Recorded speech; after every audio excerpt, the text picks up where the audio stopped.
সম্মানিত ভিউয়ার্স, আসসালামু আলাইকুম ওয়া রাহমাতুল্লাহি ওয়া বারাকাতুহু। আশা করি সবাই আল্লাহর অশেষ রহমতে ভালো আছেন, সুস্থ আছেন। এই চ্যানেলে আরেকটি নতুন গুরুত্বপূর্ণ ভিডিওতে আপনাদের সবাইকে স্বাগতম। আজকে আলোচনা করব পঞ্চম গণবিজ্ঞপ্তির প্রাথমিক সুপারিশ নিয়ে যা জানালো এনটিআরসিএ। বিস্তারিত থাকছে ভিডিওতে। তার আগে এই ভিডিওটি দেখার আগে যারা এই চ্যানেলে একদম নতুন তারা অবশ্যই চ্যানেলটি সাবস্ক্রাইব করে পাশে থাকা বেল আইকনটি প্রেস করে দিন। আর যারা ইতিমধ্যে সাবস্ক্রাইব করেছেন তাদেরকে জানাই অসংখ্য ধন্যবাদ। পঞ্চম গণবিজ্ঞপ্তির প্রাথমিক সুপারিশ নিয়ে যা জানালো এনটিআরসিএ। চলতি মাসে পঞ্চম গণবিজ্ঞপ্তিতে আবেদনকৃতদের নিয়োগের প্রাথমিক সুপারিশ করতে চায় বেসরকারি শিক্ষক নিবন্ধন ও প্রত্যয়ন কর্তৃপক্ষ এনটিআরসিএ। তবে ইন্ডেক্সধারী শিক্ষকদের আবেদন খুঁজে বের করতে সময় লাগায় প্রাথমিক সুপারিশের দিনক্ষণ পিছিয়ে যেতে পারে।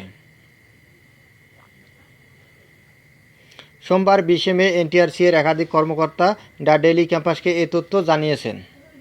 কর্মকর্তারা জানিয়েছেন, ইন্ডেক্সধারী শিক্ষকদের আবেদনের সুযোগ না থাকলেও তারা তথ্য গোপন করে আবেদন করছেন। সেই আবেদনগুলো খুঁজে বের করতে কিছুটা বেগ পেতে হচ্ছে। দ্রুত সময়ের মধ্যে এই কাজ শেষ করার চেষ্টা করছে সংস্থাটি। এই আবেদনগুলো খুঁজে বের করার উপর প্রাথমিক সুপারিশের সময় নির্ভর করছে। এ বিষয়ে জানতে চাইলে এনটিআরসিএ সচিব ওবায়দুর রহমান দ্য ডেইলি ক্যাম্পাসকে বলেন, আমরা চেষ্টা করছি দ্রুত প্রাথমিক সুপারিশের ফল প্রকাশ করতে। ইন্ডেক্সধারীরা গণবিজ্ঞপ্তিতে আবেদন করায় কিছুটা বিলম্ব হচ্ছে।